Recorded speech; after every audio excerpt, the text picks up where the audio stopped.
what do you remember from Canto 10, chapter 1? Anything? The prelude of Krishna. Okay. First, they get married, and then there is the Janmashtami. Very nice. Okay. Remember from Canto 10, chapter. Okay. Anything else?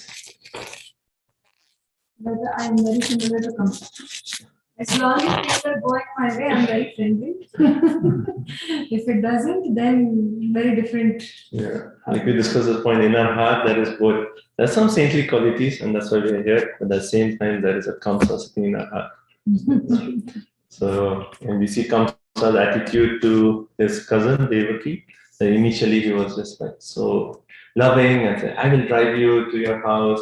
And immediately, as soon as he heard the Asharira Vak, then he actually immediately just turned over, took his sword, was ready to kill her. And then Vasudeva, he actually realized that he tried to convince him in 5 different ways. So anyone remember those points? Anything like how do you convince another relationship? Okay, what's the relation? Okay, one is relationship. Right? So he actually said, "Oh, Kamsa, we are relatives." Right? So Devaki is your own sister, and she's like your daughter. Hence, you should protect her. Personal gain. Personal gain. So what is the Like an infamy. Yeah. So if you actually kill, you're such a Kshatriya, powerful Kshatriya. So if you actually kill a woman, it will actually cause infamy to you. Benefits? Like helping others. Yeah, helping others. That if Devaki has children, it is like progeny. It is actually your own dynasty is going to progress. So don't kill her. diluting or diverting. Yeah, that was one point. Invoking fear. Invoking fear. So that's where he actually spoke the whole philosophy of how we are not this body and how we give up this body, take up another body, and 2 examples were given. Like walking. Walking, yeah. As soon as you take one step, and as soon as you live, you put your other step down, and you right. So similarly, we keep changing our bodies. And the other one was one leaf goes. Yes, very nice. Wow, perfect memory. just like a worm that actually leaves one leaf and goes to another. So similarly, we keep changing bodies. Right? So he made all these points, and basically he said that if you do this sinful activity, the next life you will get a body which will be lower than this, and you are going to suffer because of that. So better you don't do this impious activity. And then one more. Oh yeah, one more point. So 4 we covered. There's one missing. You said it. So glorification. Yeah. Glorification. So he glorified Kamsa. Kamsa, you're so kind-hearted. You're so nice. You should take care of Devaki. How can you kill her at this moment? You're such a great soul. And that way he glorified Kamsa. So 5 reasons. And even after that, Kamsa, was he pacified or terrified? No. Right?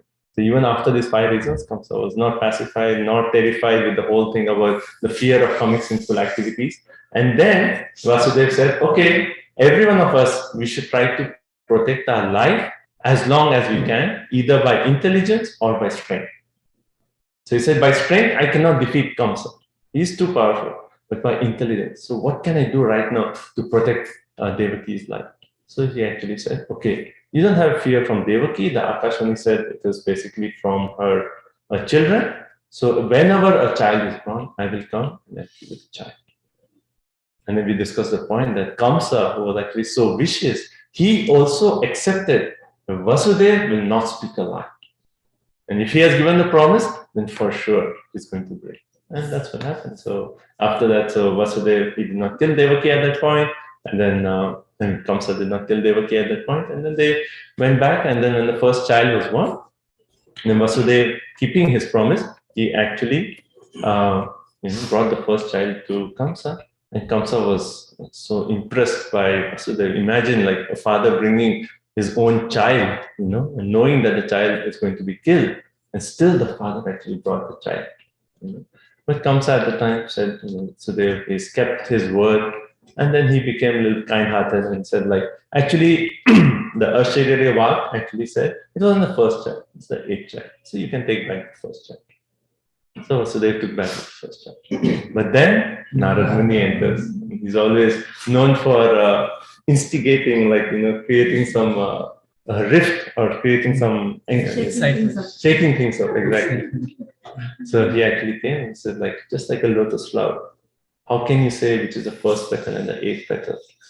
You can no way you can say.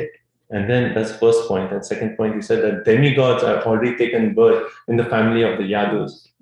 And in your previous life, you were actually Kal Nemi, and you were killed by Vishnu himself. For 3 reasons.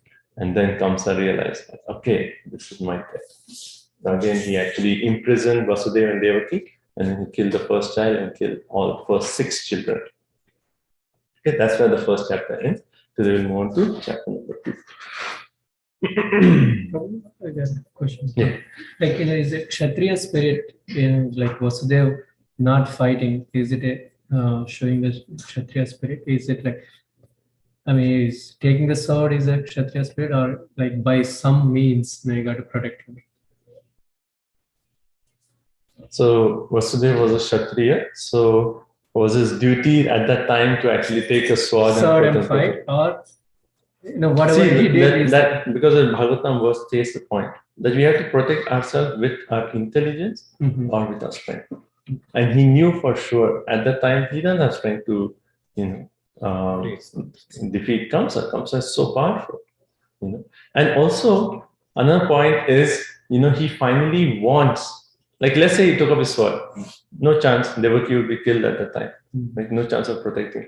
At that time, he knew that the Akashvani has said that the son will be born, and everything is happening for the appearance of Lord Shri Krishna. So finally, like the whole, one way it is like a drama, drama setting. That everyone is actually playing their roles, so finally Lord Shri Krishna should actually appear. Vasudev's decision right there at that point was actually use my intelligence, save Devaki, because he also does one point in the first chapter also, that he had faith in the will of the Lord. 80% connected to OPP. He had faith in the will of the Lord, that he said, like, okay, we don't know what's the future going to hold. If the Akashvani has said, it will happen. So he had that faith.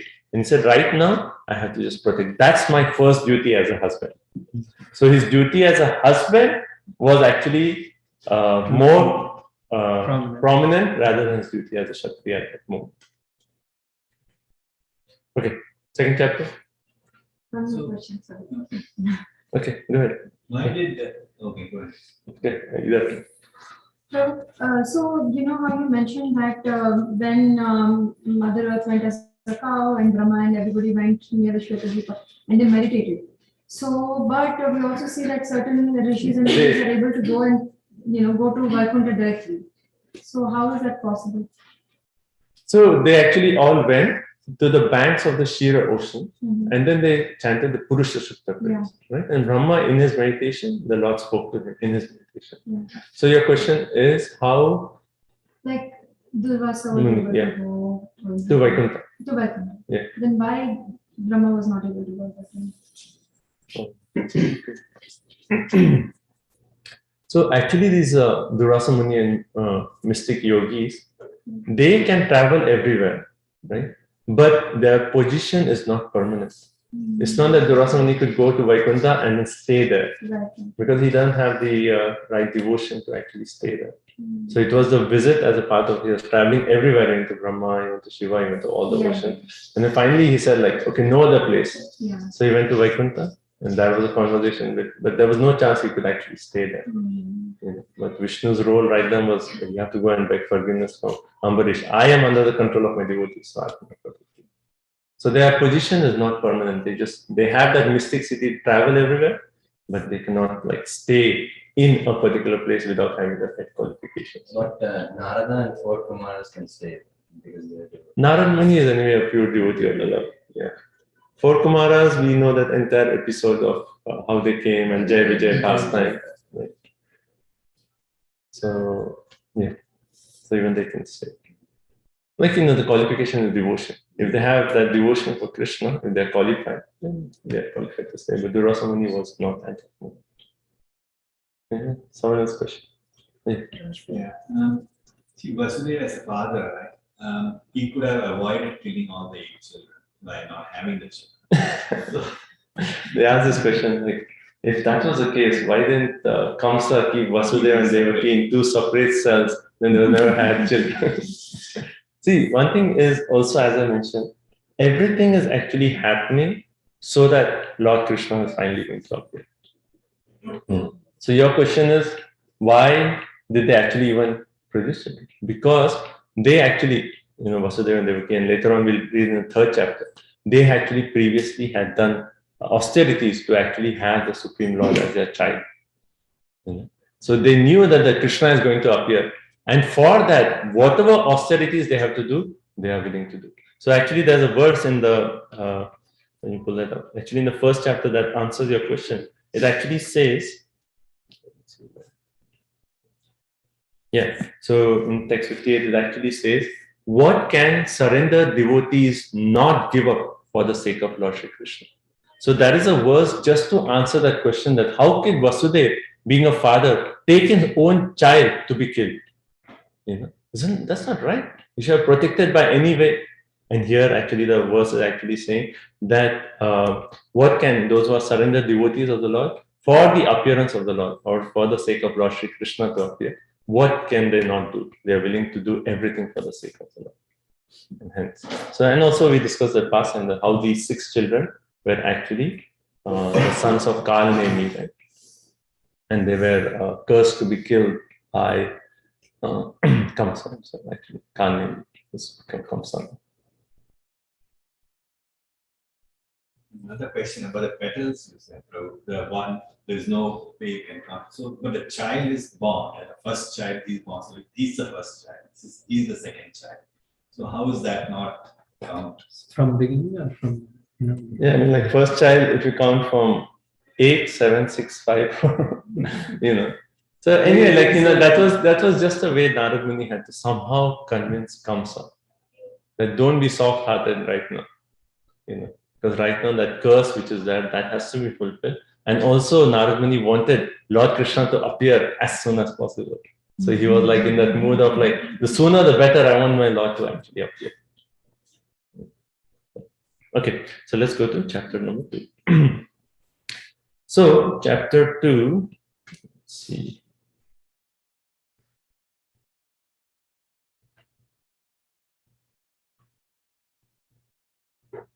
So, Prabhuji, quick question. So, are things happening because of the will of the Lord, or are things happening because, as human beings, we have done some built up, good karma and bad karma? Are things happening because of that? Or is it because of our desire? Like what is it? Like, we know that the 8 children had to be 6. 6 had to be had to be given moksha because there was a curse and whatever. So that is the will of that's the will of the Lord, right? I mean, the curse had to be fulfilled. So it was because, initially the story is actually the Brahma's son, Marichi, right? He actually had these 6 children. And these 6 children, they offended Brahma. So hence they were cursed to be born in the family of demons. And hence Hiranyakashipu's son, Kalnemi, had those 6 children. Right? And then these 6 children, they actually they went and did austerities to please Brahma. And then Hiranyakashipu, he got very angry that I am here so powerful and you're going to please someone else, Brahma? And then he cursed that you will actually be killed by your own father. So Kalnemi became Kamsa, and these 6 children actually became the Sadgarbha who appeared in the womb of Devaki. So because Hiranyakashipu cursed them that you'll be killed by your own father, then this happened. Right? So is it the will of the Lord? So the will of the Lord is either manifested through the laws of the material nature or through the personal direction of the Lord. So anything happening here is a law of nature. If you do something good, you get good reaction. Who has designed all this system? It is all the will of the Lord. That is it, right? So everything that's happening is actually the will of the Lord, because all the laws that are in this material world is actually designed by the Lord, right? And when Lord manifests, when Lord is actually doing this, So he does his entire pastime. Actually, Yoga Maya, one of the energy of love, she actually creates the entire drama. And in that, she will fit certain things that will actually, oh, because of curse, so and so happen. But she makes it the part of her entire drama. You see the point? So Yoga Maya, who is actually working under the direction of Krishna to actually manifest all Lord Krishna's pastimes, she is actually the whole director, right? So she's writing down the whole that this will happen, this will happen. And in that, she has all these different roles to fulfill. And the people in this world who are cursed or who have something, they become a part of the drama. But finally, it is all in the direction of Yoga Maya. And in that, she fits these material laws and people who are subject to curse and so on. Okay, can you go to chapter 2? Okay. So, chapter 2 starts off with Kamsa's atrocities and describes that how so many kings of the Yadu dynasty, because of Kamsa's atrocities, they actually fled to different places. That's how it starts. And it also says that how Kamsa's father-in-law, Jarasan, who was extremely powerful, and Kamsa, was thinking that, yes, Jarasan, he's my father-in-law, he's on my side, I have no fear. And under the shelter of Jarasan comes actually all the different enemies. Like later on, the demons that we hear, like Bakasura, Aghasura, Keshi demon, all those demons, they actually came and Kamsa actually empowered them to go and create havoc everywhere. So that's like the first few verses actually starts off by describing Kamsa's atrocities. And then, I'm just going through the different.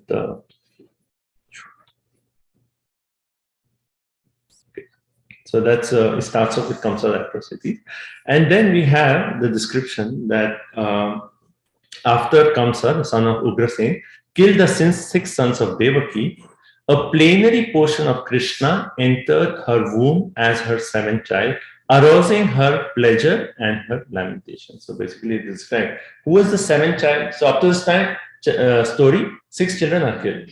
Who is the seventh one? So it is described. Saptamaha, the seventh, is actually Vaishnava Dhama. Right? Vaishnava Dhama actually says, who is actually an expansion or a plenary portion of Lord Sri Krishna. He actually enters into the womb of Devaki. And who is this? Balaram. Right? So here his name is given as Ananta. Ananta is another name of Balaram. And by the entrance of Ananta into the womb of Devaki, what happened? Harsha Shoka Vivardhana. Harsha means happiness, Shoka means distress, Vivardhana. There was both happiness and distress. Why happiness and distress? Happiness because the plenary expansion of Krishna has entered in the womb. Distress, why? Kamsa is there. What will happen? 6 children are killed. What was the 7th? Who will protect the 7th? So there was both the feelings of happiness and distress in the mind of Devaki. And then it's described, Ananta is, okay, we won't go into that. And so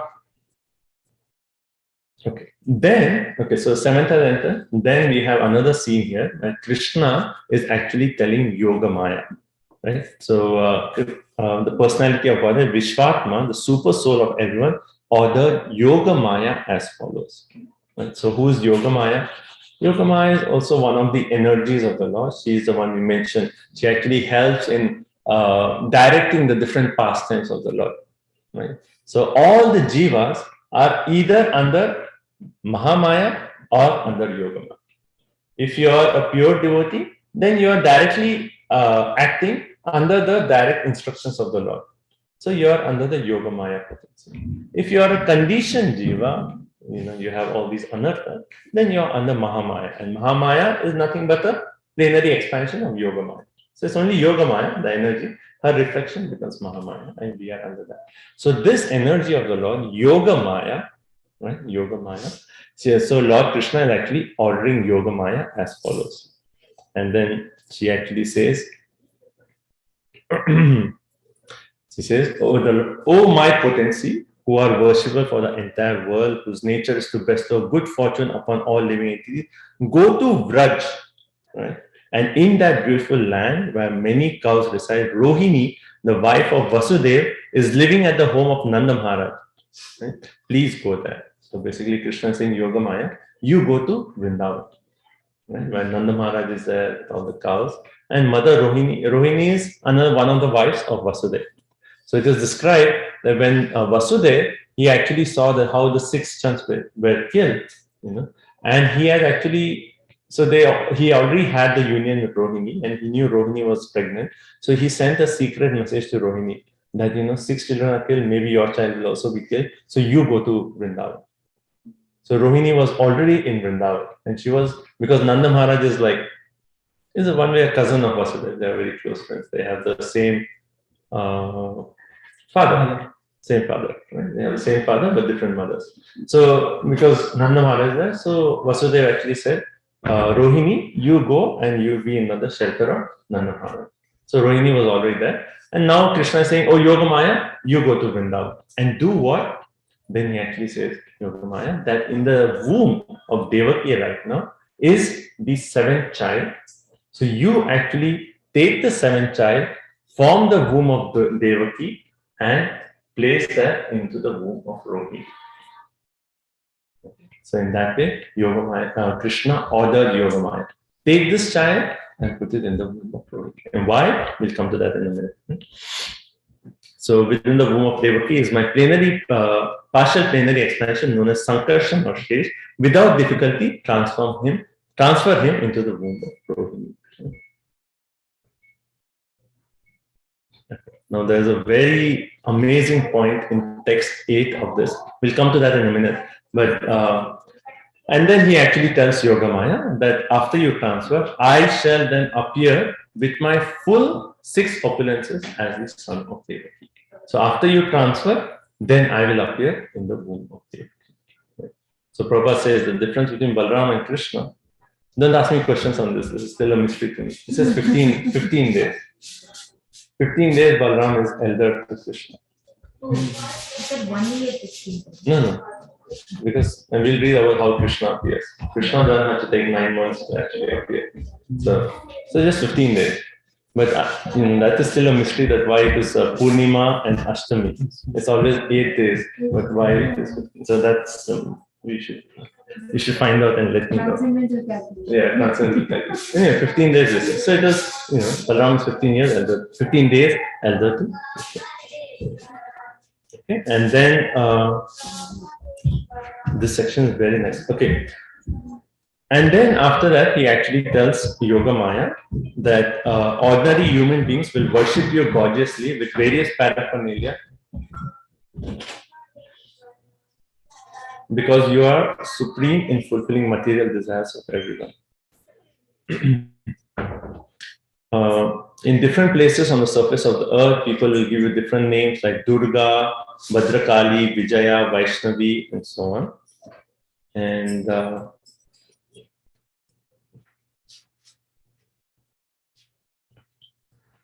okay, so what happened till now? So basically, Krishna has ordered Yogamaya and said, you take this baby from womb of Devaki and then go to transfer it to the womb of Rohini, and then say, I will appear with all my potencies. So basically, our Acharya explained that this form of Krishna is the complete Swayam Bhagwan. It's not an expansion of Krishna as Vishnu or Narayana. He is complete form of Krishna, the original supreme personality of God.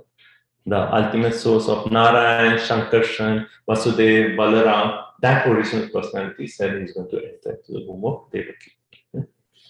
So, okay, so there are a few points I have to touch here.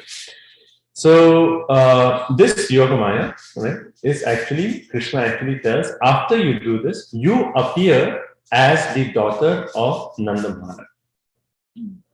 Right? So when you go to Vrindavan, you transfer the womb and you appear as the daughter of Nanda Maharaj. Right? Because later on, Vasudeva is going to take Yogamaya back to Kamsa.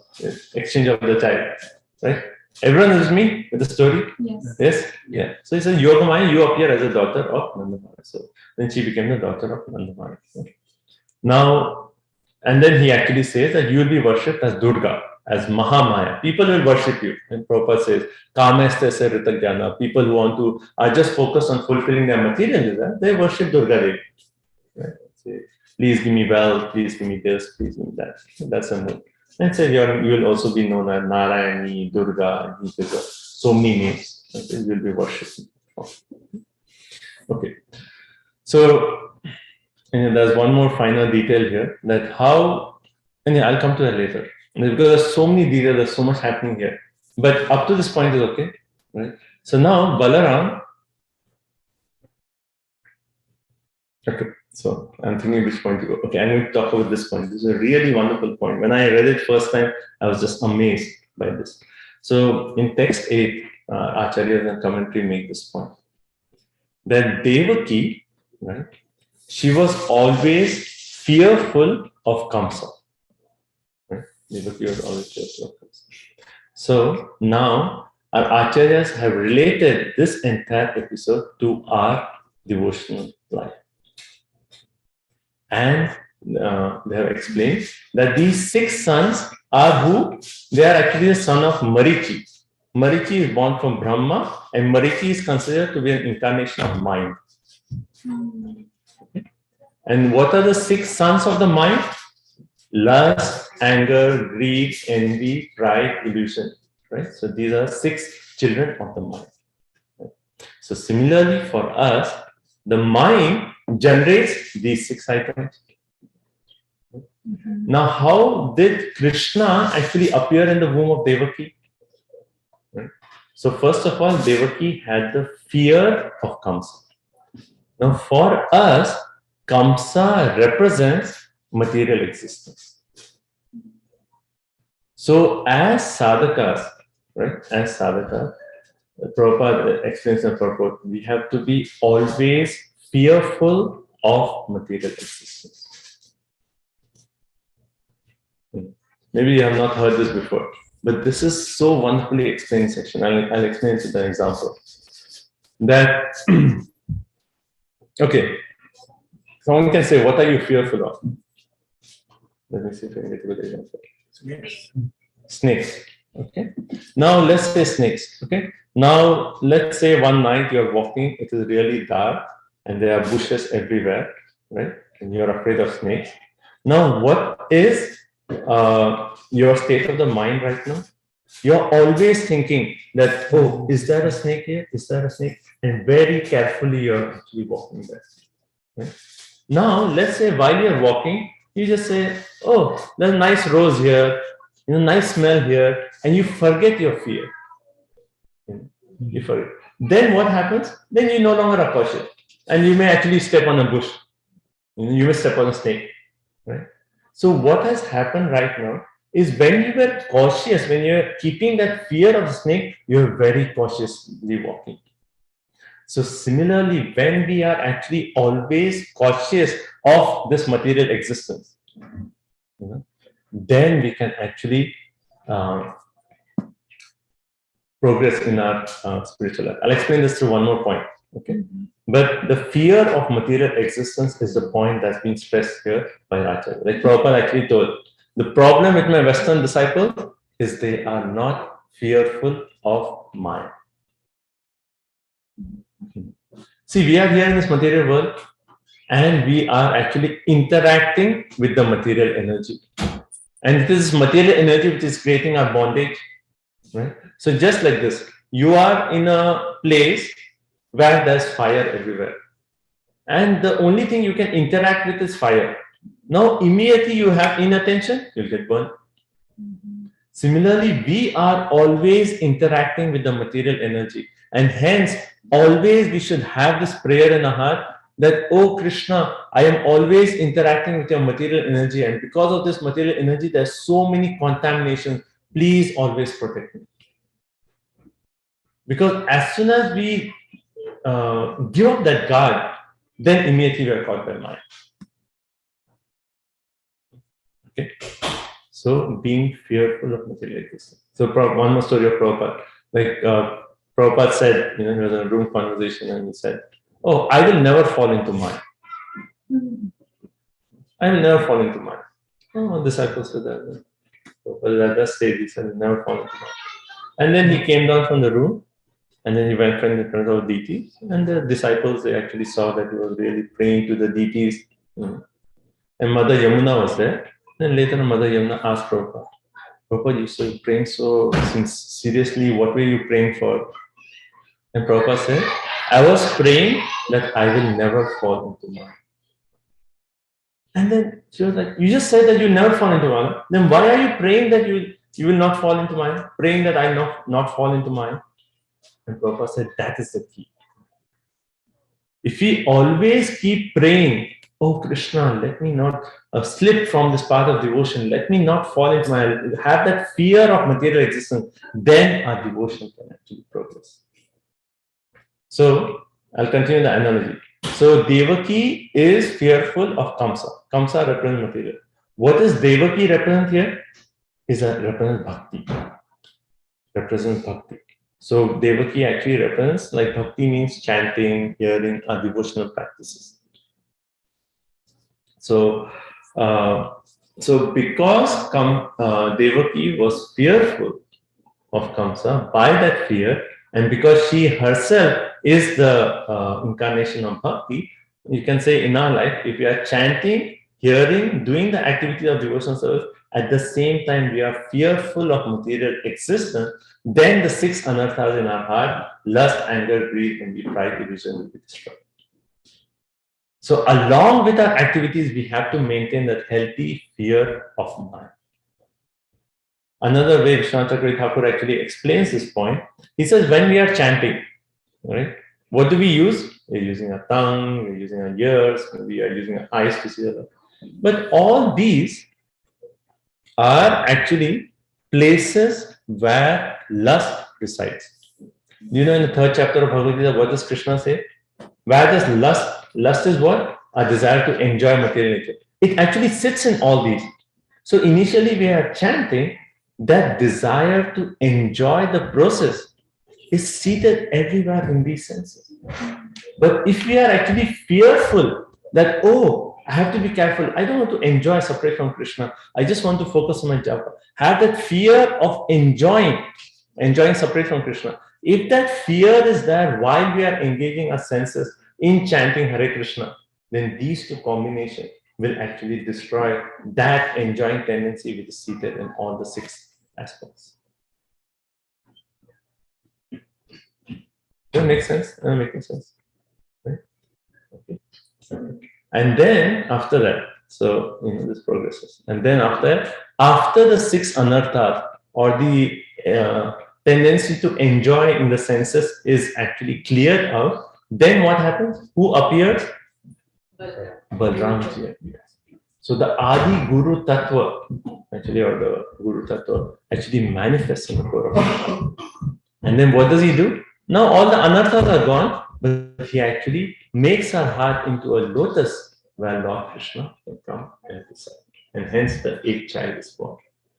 Now when Balram was born, Balram's eternal mother is? Balram's eternal mother is who?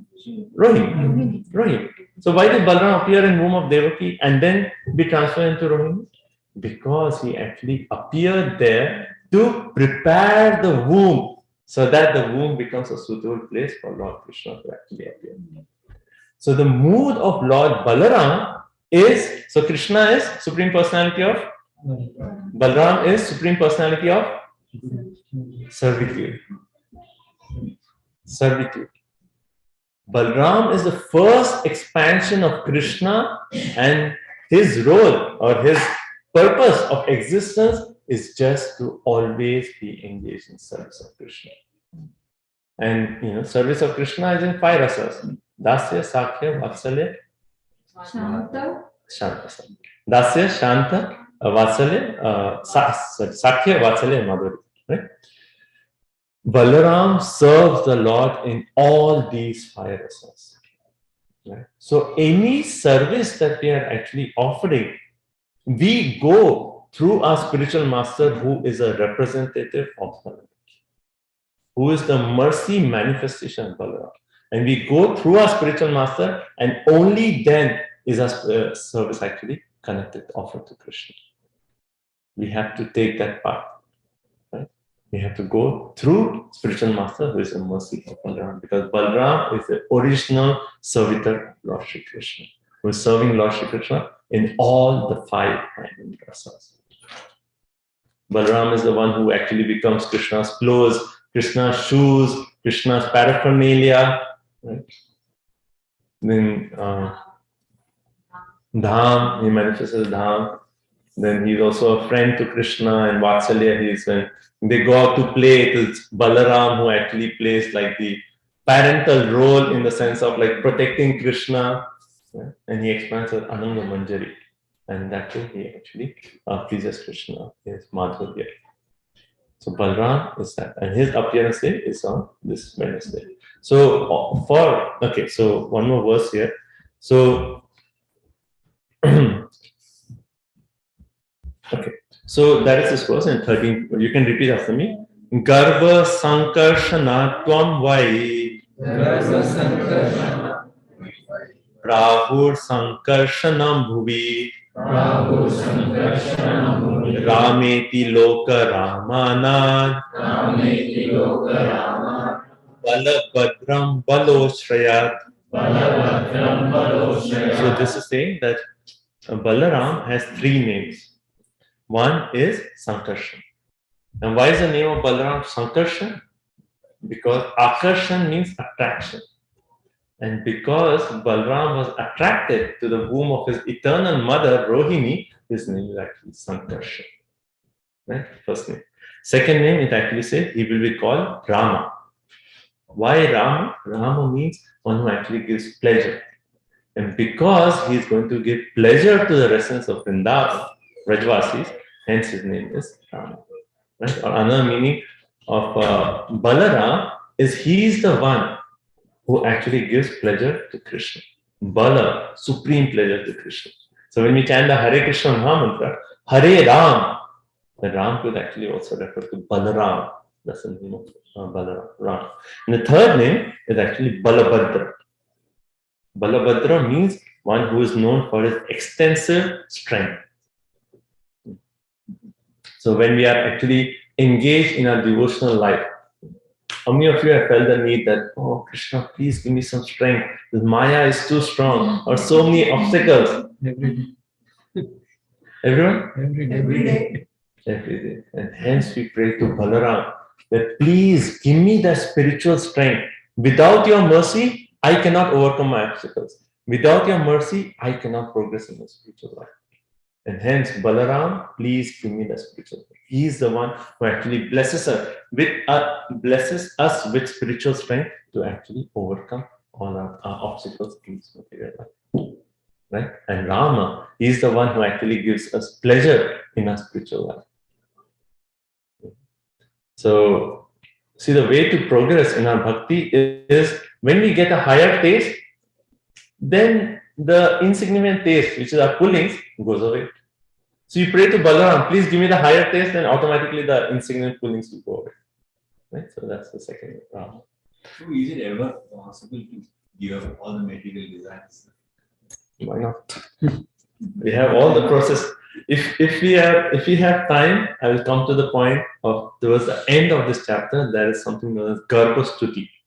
That is the prayers of Brahma, Shiva, Narada, all the demigods who actually come to the place where Devaki is because Krishna is in the womb, and they offer prayers to Krishna. And in that, they actually talk of the process in which this whole material world, which is so difficult to overcome, can be very, very easily overcome. That would mean that even your children, family, everything. No. Yes, that's Because that is a material desire. No. Like after Bhagavad Gita, Arjun stopped fighting. He didn't have a relationship with Abhimanyu. He didn't have a relationship with his wife, Subhadra. Relationship, it's is attachment.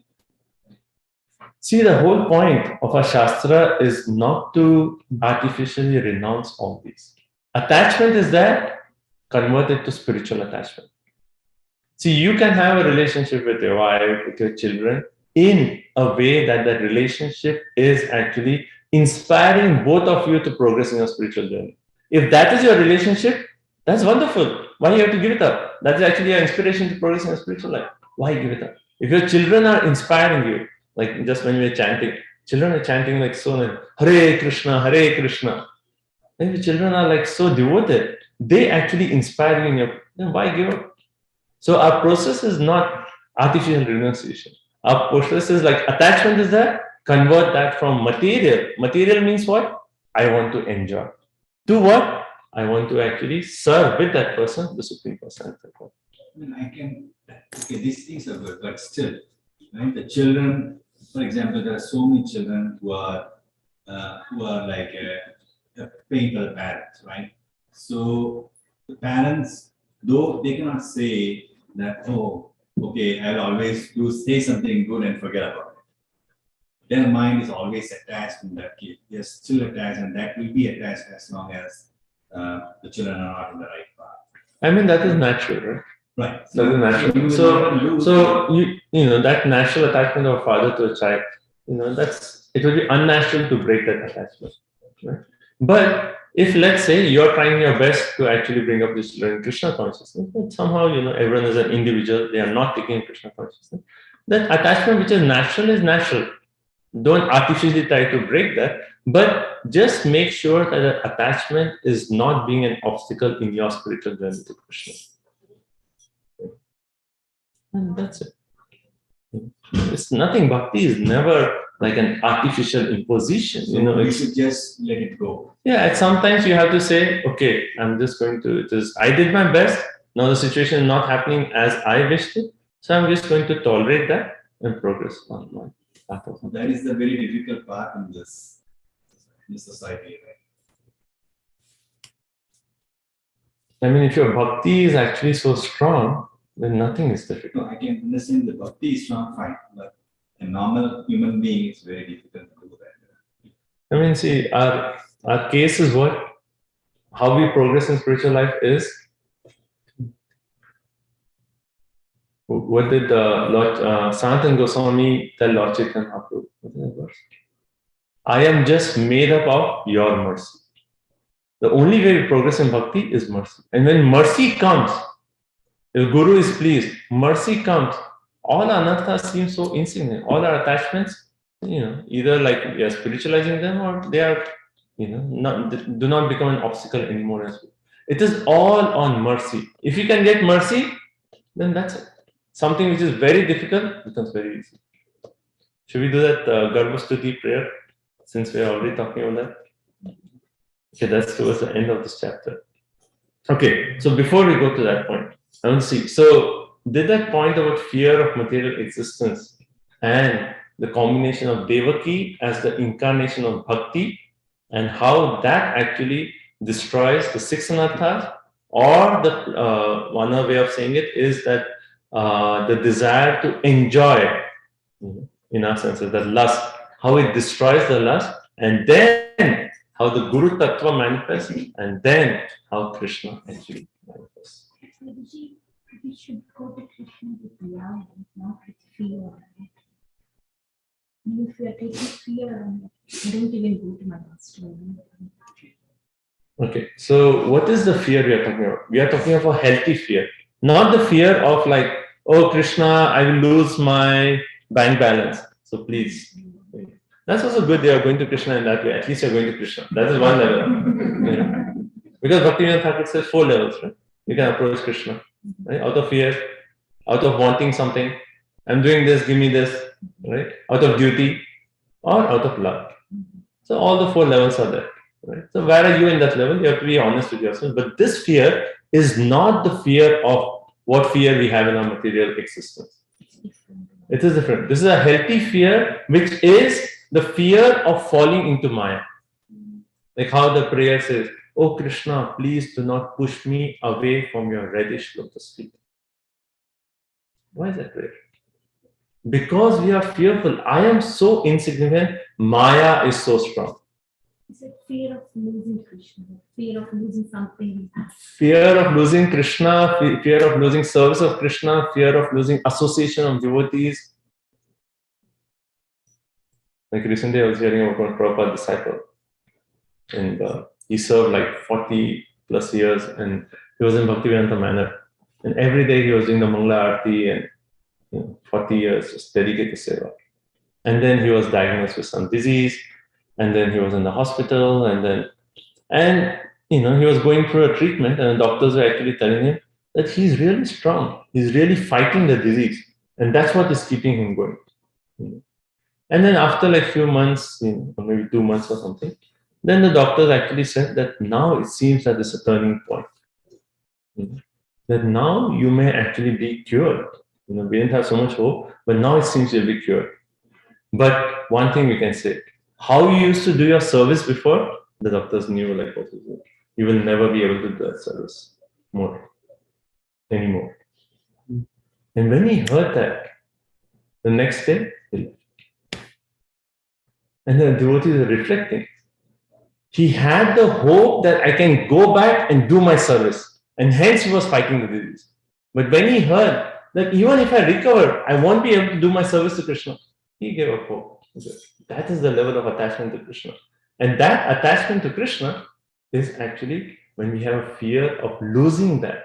We take Maya very cheaply. Oh, it's okay, I'll do this. It's okay, I'll do that. It's okay, nothing will happen. I can do this. That is that fear we are talking about. Developing that fear of not just taking Krishna consciousness for granted. Not just we are playing with fire, little bit leniency will burn our hand. That kind of fear. There is some past and so I don't exactly remember the details, but there was a guru and two disciples approached him, and one was like completely detached and he was a Brahmin, but he went and told the guru that, oh, I am detached from my family, children, wife, everything. But there was another devotee also who approached the guru, and he said, I'm still attached to my wife, children, and family, but I still want to progress in my bhakti life. So the guru gave initiation to the second Grihastha, who is attached to his family, wife, but he didn't give initiation to one who is renounced completely. So the disciples were inquisitive, what happened, why you refused him? So the Guruji said it is because the attachment, his wife and children served him and he's equally reciprocative and attached. And that attachment can be diverted towards Krishna. That attachment can be used in the service of Krishna. As far as I remember, Guru is Srila Bhaktisiddhanta Saraswati Thakur Maharaj, but I'm not exactly sure. Yeah. Very nice point. See, the point about that, that reminds me of the point that just detachment makes your heart hard-hearted. Yeah. If it's just artificial detachment, it makes your heart hard-hearted. But if there's some little attachment, and if you're like honest to Krishna, I have this or that, but still I'm trying my best. Krishna, just sincerely you are trying. Whatever is our attachment, sincerely, if you are doing our bhakti, chanting our rounds, hearing, coming to Friday program, associating, sincerely doing that, don't worry. Krishna will take care. Krishna will take us all the way back home, back to God. Just be sincere in your path of bhakti. You don't worry so much, like how that verse says, Vasudeva Bhagavati Bhakti Yoga Pravita Janati Asuveragam Jnanam Chayat Ahitukam. Right? So both Vasudeva Bhagavati Bhakti Yoga Pravita Janati Asu Vairagyam and Jnanam. So these two things, detachment and knowledge, they are bright byproducts of bhakti. It will come. You do sincerely, when Krishna sees, okay, at this point this is an obstacle, he'll take it away. So just focus on the positive detachment. That's it. Okay.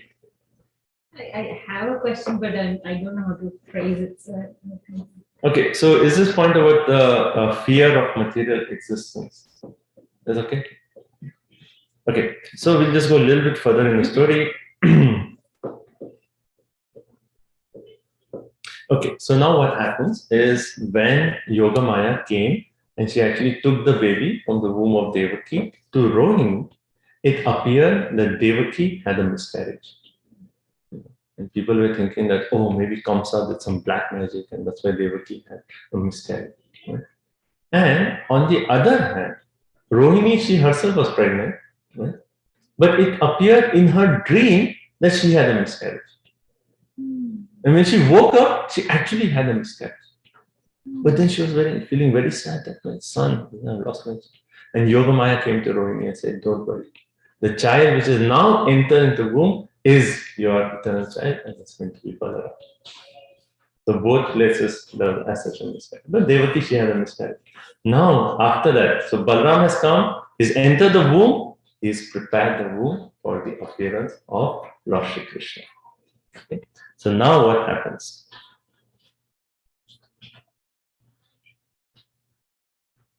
Now here, maybe you can repeat after me. Bhagwan api vishwatma bhaktanam abhayankaraha avivesham sabhagena mana anaka dundubihi. Anaka dundubihi, sir? Vasudeva, right? There was this last night. Anaka Dundubi. It's very nice name. Dundubi, like a drum. When he was born, there were drums playing. Demigod, that's why his name is Anaka Dundubi. So what is it? Bhagwan Api Vishwatma. That supreme personality of Godhead who is Vishwatma, who is the super soul in the heart of every living entity. Bhaktana Abhayankara. So you should forget everything. Anyway, don't forget that fearful point. But the second point not to forget is how the Lord is Bhaktana Abhayankara. Abhayankara means what? Abhaya means what? Fearless. Fear. Abhaya means fear. Abhayankara. He grants fearlessness. Bhaya means fear. Yeah, Bhaya also, yeah, sorry. Abhaya means fear. Abhayankara is the Lord who actually grants fearlessness to his devotee. Now, don't confuse us with other fear. That is the positive. That's good fear. That's the fear we want. This fear is a fear of, or losing money, fear of our attachments, and all the fear of just material existence. Okay? Bhaktana Abhyankara. Avivesh Shamsa Bhagena. Avivesh means he actually entered Amsha Bhagena with all his potencies. He actually entered with all his potencies. Mana Anakadundu. That supreme personality of Godhead, who is a super soul in the heart of every living entity, who grants fearlessness to his devotees, that personality, he actually entered into the mind of Vasudeva. Right? So this is the appearance of Lord Shri Krishna. He entered first into the mind or the heart of Vasudeva. Okay. And he appeared with full opulences. All six opulences. Sad Aishwarya Purna, the supreme personality of Godhead, entered into the mind of Vasudeva. So it is not like 9 months. It's not like how normal pregnancies. Here it is just Vasudeva entered into the mind. Krishna entered into the mind of Vasudeva. Then what happened? Then when Vasudeva was actually carrying the Lord in his heart or in his mind, then Vasudeva bore the Lord's transcendently illuminating effulgence. And Vasudeva, he appeared like hundreds of suns, so illuminating. Because Krishna had actually entered into him. And because he became as bright as the sun, he was therefore very difficult to see or approach. Right? So he was unperceivable even for forbidden men like Kamsa. And so he was like, all of a sudden he became so bright, just like the sun. So I don't know if you've seen the painting. There's a painting where Vasudeva is shown like so effulgent, right? Because Krishna entered. Now,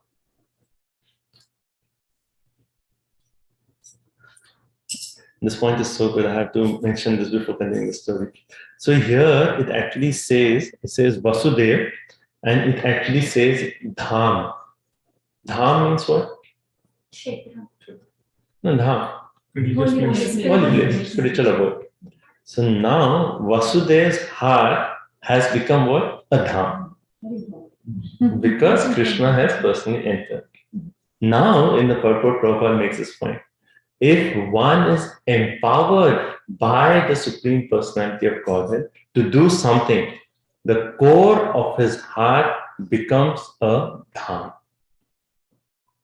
If one is empowered by the Lord to do something, then his heart actually becomes a dham.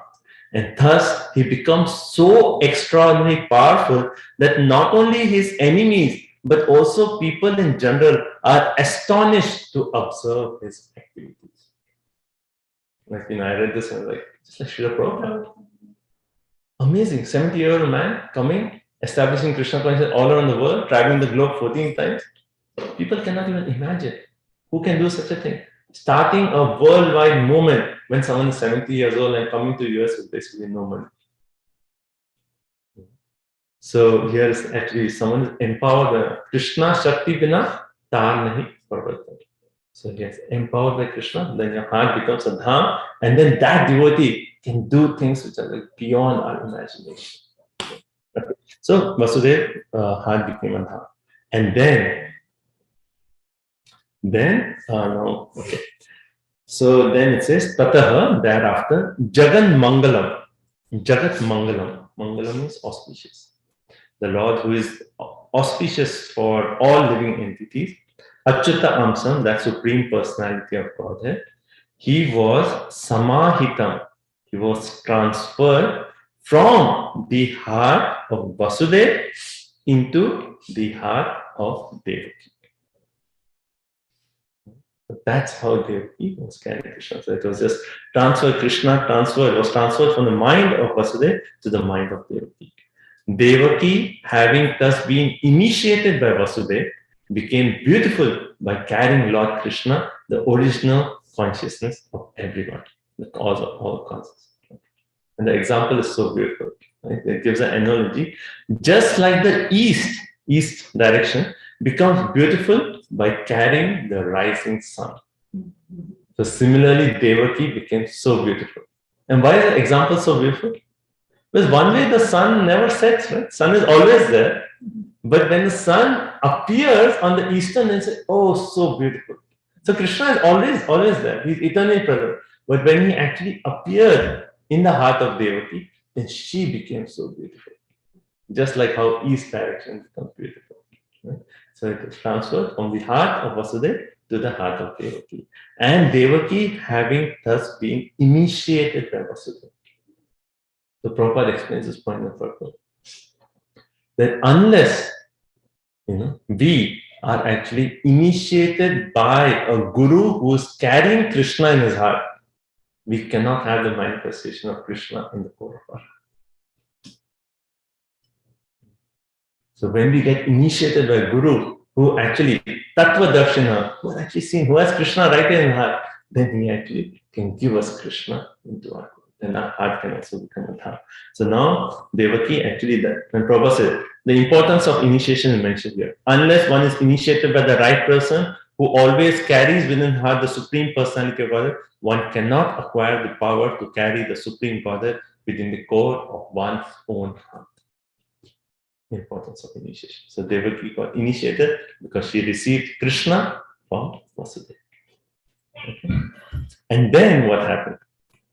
And this is another very beautiful example. Devaki then kept within herself the Supreme Personality of Godhead. But because she was under arrest in the house of Kamsa, she was like the flames of a fire covered by the walls of a pot. So you consider a pot, right? And you have flames within it. As such, you cannot see. It's like the flames are there, but it's covered by the pot. So similarly, she was so, Krishna had appeared so beautiful, but it was just like because of the walls created by Kamsa's prison, it was like as if she actually enclosed in that way. But then the point is made that, and then another example is given. Just like a person who has knowledge but cannot distribute it to the world for the benefit of human society. So what is the point here? So if someone has knowledge, the Prabhupada says in the purpose, knowledge is meant for distribution. Sure. So if you're actually holding on to the knowledge, then what happens? Then the knowledge in the heart, just like the flames are in the pot, but if you keep growing, the flames are growing, then what happens at one point? The flames become so hot that they break the pot. Similarly, if you are accumulating knowledge within ourselves and if you are not distributing, then that same knowledge will destroy us. How? Because as you get more knowledge, if you're not giving, what will happen? Right. Pride. You'll get proud. And once that pride comes, you're destroyed. So it's a beautiful example. So this is how Devaki is described. But then Kamsa, when he saw Devaki, he could make out. I've never seen my sister so beautiful. Certainly the Supreme Personality of Godhead who's going to kill me has entered into her womb. And Kamsa was saying, what should I do now? Should I kill her right now? Because my death is right here in her womb. Should I kill her right now? And then Kamsa was actually thinking in that way. And then he was thinking that, you can see that was, yeah. He's saying, what is my duty now? Kamsa is thinking, right? Devaki is a woman, she's my sister, and she's not pregnant. First of all, women are always supposed to be given protection in Vedic culture, right? So she's a woman. Second, she's a sister. Sister is like a daughter, you have to protect her. That's other. She's also pregnant. So Kamsa is saying, if I kill her right now, my reputation, my yashaha, my ayu, my shreya, all three will be vanquished. Yasha means my fame, my opulence, and my duration of life. Everything will be vanquished. And then he gives another example. A person who is actually cruel in his life is as good as dead. A person who is cruel in his life is as good as dead. And he actually makes the point that because for a cruel person, while he is living, everyone will condemn him. Oh, such a cruel person. And then when he dies, he'll go into the hellish planets. So a person who is cruel is living or dead, both are condemned. So Kamsa was thinking, like, I cannot kill her because my fame, my reputation, my opulence, my age, everything will be vanquished. And second reason he was thinking that if I'm such a cruel person, then people will condemn me, and after that I'll go to hell. So I will not kill her right now, and later on when the baby is born, then we'll see. Then we'll see. So that's why Kamsa did not kill Devaki. Okay, then the story continues, but we are running out of time also. Let's see, I think. Okay, and one last one. Because after this, the prayers start. Prayers are so beautiful. It's called Garbha Stuti. Garbha means womb, Stuti. Prayers. Brahma, Shiva, Narada, all the demigods, they come into the prison house and they offer prayers to Krishna. And that prayer is like, answers your point about so beautiful prayers. Really, like, I want to say, but we are out of time. But, and then one last point is like when Kamsa, when he actually knew that Krishna had appeared in the womb of Devaki, then while eating, while sleeping, by walking, by bathing, while doing anything, That's how he was screaming. while doing everything, he was thinking about Krishna. And Bhagavatam 7th Canto makes this point. Kamsa, because he was always thinking of Krishna, he attained one of the positive kinds of liberation. So actually that section of Bhagavatam says that anyone, if you think of Krishna favorably or if you think of Krishna unfavorably, however you think of Krishna, as long as you're thinking of Krishna, you will attain success. But we should think of Krishna favorably. But Narumuni in that section says, actually the demons, because they're thinking unfavorably, their meditation is stronger than a devotee. But our Acharya say we have to think favorably. Think of Krishna favorably. But anyway, it's just like a contaminated substance, it comes in contact with sun, it gets purified. Right? So whatever contamination is there, it gets purified. So Kamsa, that way is described later on when Kamsa is killed. Then it's described that he attains a positive Swarupya Mukti. So it's a positive kind of liberation. But his thinking of Krishna was the way of liberation. Okay, stop here. Tempted to the Garbha Stuti, at least one verse.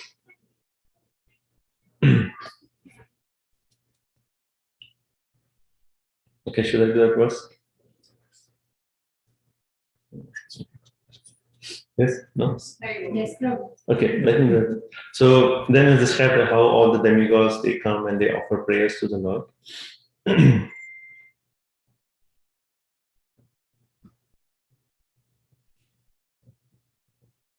Okay.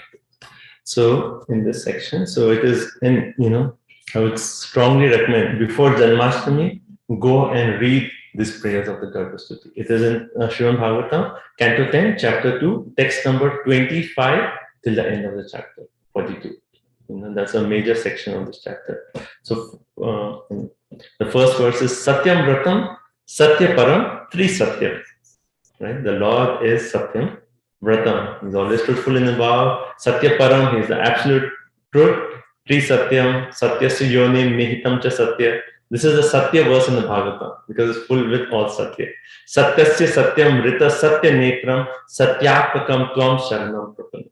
You who are the absolute truth, we actually take shelter. So Brahma, Shiva, Narada, all these personalities are saying, you are the supreme absolute truth. Hence we take shelter of you. That's how they start the prayers. And then particularly I'm just going to focus on this two verses, text 30 and 31. Right? So in this they actually say that, O lotus-eyed Lord, from whom everything emanates and in whom all potencies reside. Okay, let's focus on this part. So they are saying, O Krishna, O Supreme Personality of Godhead, by meditating. This is my notes to read the actual translation.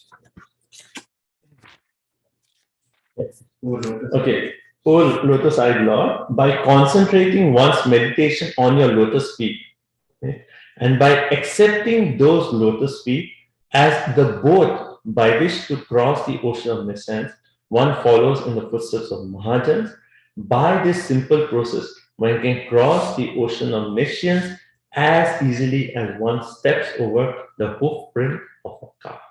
So Prabhu's question, is it even possible that we can overcome this entire material ocean? Seems impossible. How many anathas we have? Like I'm sure you get, like just yesterday I was thinking of something like, I have such a long way to go. I was like really thinking like, is there any hope? And then this verse actually says, that by concentrating on the lotus feet of Krishna and by accepting those lotus feet as our shelter, right? Accepting the lotus. So Janmashtami is coming. This is a beautiful meditation. Meditating on the lotus feet of Krishna and accepting those lotus feet as our only shelter. Then what happens? By doing that, we are following in the footsteps of Mahajans because that's what all the great acharyas recommend, to meditate on the lotus feet of Krishna. We are doing that. Then the entire material ocean, which is unsurpassable, that becomes reduced to the water contained in the hoof print of a calf. Right? So if you have a big ocean of water and someone says cross it, even if you're a best swimmer, no hope. Because the water is reduced. Like when a calf in rainy season, when a calf puts the feet on the ground, the hoof, right? So there's a small impression. How much water is stored in that? Very little. If someone asks you to cross that, is that easy? Yeah, sure. Anyone can do it. So by meditating on the lotus feet, accepting the lotus feet as the only shelter, and by that following in the footsteps of our Acharya, very important. Mahajana Yena Katha Samanta. If you are following, how do we meditate? By following the instructions of our Acharya. Then the entire ocean gets reduced to the size of a hoof print, water contained in a hoof print of a calf. If that is not enough to give us hope, next verse actually says, and there's one beautiful verse which actually is 11th canto in this verse. Shamasrita ye pada pallav plavam mahat padam punya yasha murari baham buddhi vatsa padam padam padam padam padam vipadam natesha. This entire material world is what? Padam padam vipadam. Every step that is danger. But this entire thing can be reduced. All that danger of it is reduced to the size of the water container. So a similar verse on the 11th canto. So Prabhupada. But the next verse gives us even much more. 31. O Lord, you're always ready to fulfill the desire of your devotee. And therefore you are known as Mata, right. Yeah, but Bhakta Vatsal is one, but here is saying you are known as Vancha Kalpataru, a desire tree, because you fulfill all the desires of a devotee. And when acharyas completely take shelter under your lotus feet in order to cross over this ocean, they leave behind on earth the method by which they cross. And because you are very merciful to your other devotee, you accept this method to help them. You understand the point? So this material ocean, right? Now let's say you got a ticket on the boat. Okay, so you enter the boat, and then you have to go to the other side, right? Other side. So you take the boat, you go on that side. Now persons who are left on this side, how will they cross? The boat is on that side, right? But these devotees, they take the boat, they cross over this ocean of material, but they leave the boat on this side. They leave the boat on this side. So all you have to do is step into the boat. And what is the boat? The boat is the instructions of the Acharya, and whatever those pure devotees say, do this. Krishna says, okay, because Srila Prabhupada has said 16 rounds, I'll accept it. You can come on back to it. Because what did Bhakti Samsara have? 64 rounds minimum. So anyone who is struggling to come to 16, just like how many years back? 40, 50, or maybe a little bit more. All the disciples of Bhakti Samsara, 64 rounds every day. Yeah. So Prabhupada reduced it to 16. But on what authority? So the point is that whatever Prabhupada is actually telling us, you accept that, and Krishna says, because Prabhupada has given this word, I will accept it. Prabhupada said, chant 16 rounds, follow the 4 regular principles, we go back, come back to God. Because Prabhupada said, Krishna said, okay, I'll accept it. And that way, we are actually sitting on the boat, which is actually established by Srila Prabhupada to take us across the ocean. So first of all, if you're fearful of the ocean is reducing to such a small size. Still you're not convinced, then see how the Acharyas have left the boat. Just sit on the boat of ISKCON, and you'll go home back to home. So beautiful. And there are so many nice verses. Stop here. Thank you so much, Srimad Bhagavatam Ki Jai. So such beautiful, this 10th canto is so sweet. So please take time, read this section, that you use prayers of diversity. And if you have discussed, this weekend, if you want to read the entire 2nd chapter, it's so beautiful. So, okay. Anyway, I opened the cover from 10th canto, first book. If your covers are not open, at least go home and pull out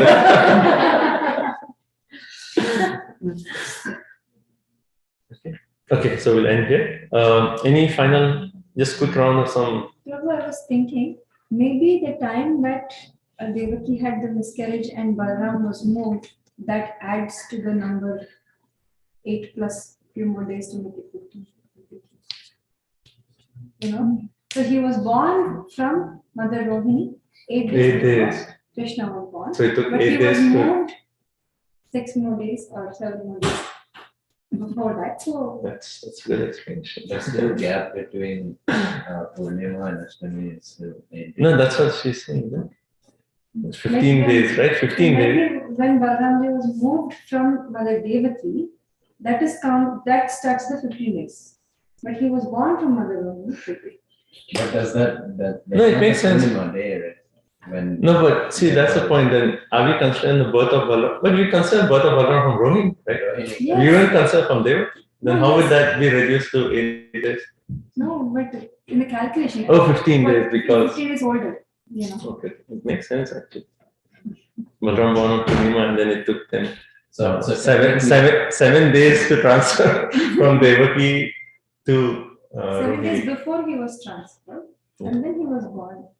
that's technically 15 days. And that's technical, but that's a good explanation. Okay. Yeah. Anyway, so this Wednesday is Balaram Purnima, important festival. Please, at least that day, like really pray to Lord Balaram. Give me spiritual strength so that I can overcome my anarthas and really progress in my bhakti. Right? And then we'll have a wonderful festival in temple, 5 p.m. His Holiness Hridayananda Swami Maharaj, one of the very senior disciples of Srila Prabhupada. He'll be giving talk 5 p.m. And then we'll have Abhishek of Krishna Balaram and Prasad. Okay, any other final points?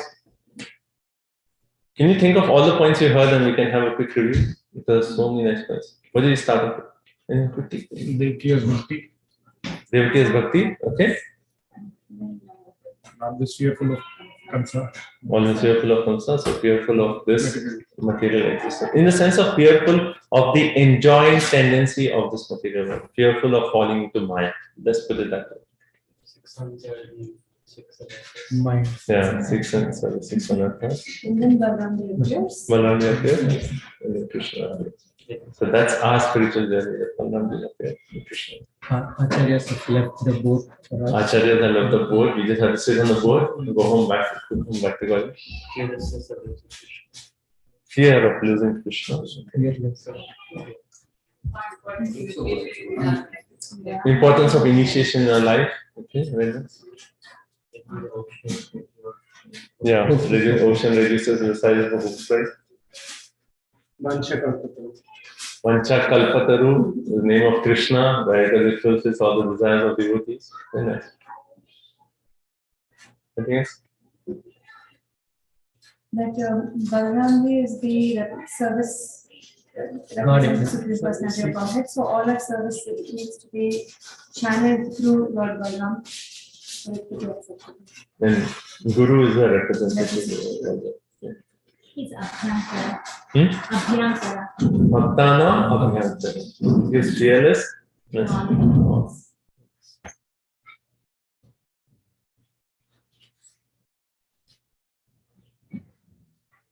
The devotees were empowered, their heart becomes calm. Devotees are empowered, their heart becomes empowered. We discussed this few days back. Krishna is in the heart as Paramatma, but he becomes manifest as Bhagavan. Tirti Purvanti Krishna. By mercy of Lord Krishna, the ocean of material nature shrinks to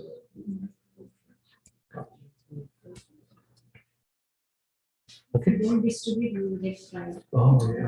Knowledge. If you don't distribute the knowledge, I don't want all the mixture.